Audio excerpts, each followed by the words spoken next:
बिस्मिल्लाहिर्रहमानिर्रहीम।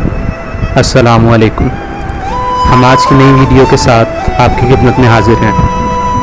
आज की वीडियो में हम आपको बताएंगे सुल्तान अब्दुल हमीद की डायरी से कि उनके मुखालिफिन ने उन पर अगला क्या इल्ज़ाम लगाया और उन्होंने अपनी डायरी में उसका क्या जवाब दिया।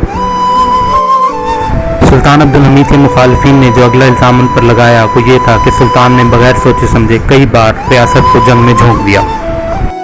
इसके जवाब में सुल्तान अब्दुल हमीद खान अपनी डायरी में लिखते हैं कि जब इन्हें मनसब खिलाफत मिला तो इससे पहले यक्के बाद दीगरे दो खुलफा को मौजूल किया जा चुका था।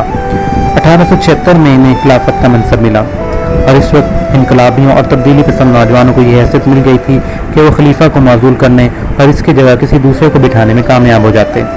इसीलिए सुल्तान अब्दुल हमीद खान ने मनसब खिलाफत संभालते ही अवाम में मकबूलियत रखने वाले लीडर मिदहत पाशा को बतौर सदर आज़म मुंतखब किया और इसे मुकम्मल इख्तियारात से नवाजा।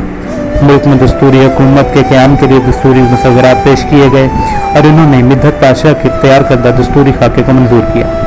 लेकिन मिदहत पाशा हद से ज़्यादा खुद पसंद और हर धर्म इंसान थे। यही वजह थी कि उन्होंने रूस की जंग के दौरान बगैर किसी जंगी हिकमत अमली और तैयारी के खिलाफत उस्मानिया को जंग में झोंक दिया, जबकि सुल्तान अब्दुल हमीद खान का कहना है कि वो इस जंग के हक में नहीं थे। इस वक्त सूरत हाल ये थी कि सर्बिया और बुल्गारिया में खिलाफत उस्मानिया के खिलाफ बगावत हो चुकी थी और बैरूनी ममालिक ने मुश्तरका तौर पर खिलाफत उस्मानिया से मुतालबा कर दिया था कि वो सर्बियों को जबल असवद और दीगर इलाके हवाले कर दे और बुल्गारिया को आज़ाद रियासत का दर्जा दे, जबकि रूस ने मुतालबात को न मानने की सूरत में कुल्लम कुल्ला जंग की धमकी दे दी थी।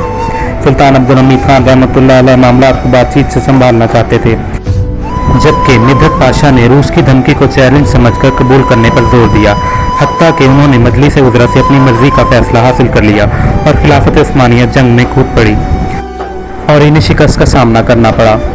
सुल्तान मजीद लिखते हैं कि उनके सदर आज़म मिदहत पाशा ने बताया कि रूस के साथ जंग की सूरत में बरतानिया और फ्रांस ने खिलाफत उस्मानिया का साथ देने का वादा किया है।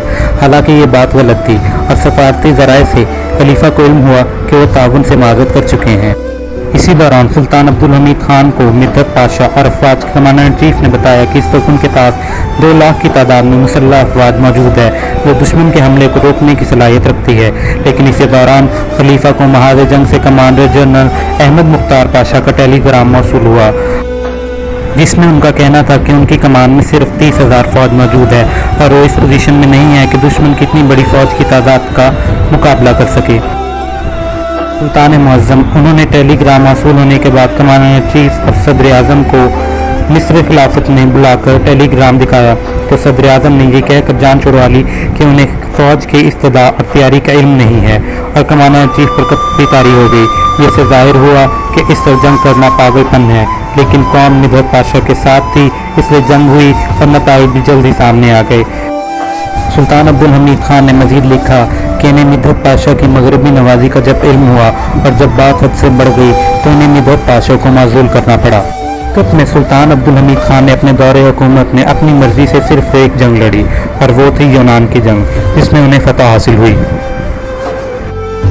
हमारी आज की वीडियो का इख्तिताम यहीं पर होता है।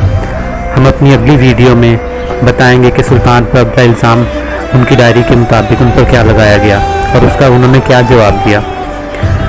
हमारी नेक्स्ट वीडियो के लिए बेल आइकन पर क्लिक करें और हमारे चैनल को सब्सक्राइब करें, शेयर करें और कमेंट करें और हमें अपनी राय से आगाह करें। अल्लाह हाफ़िज़।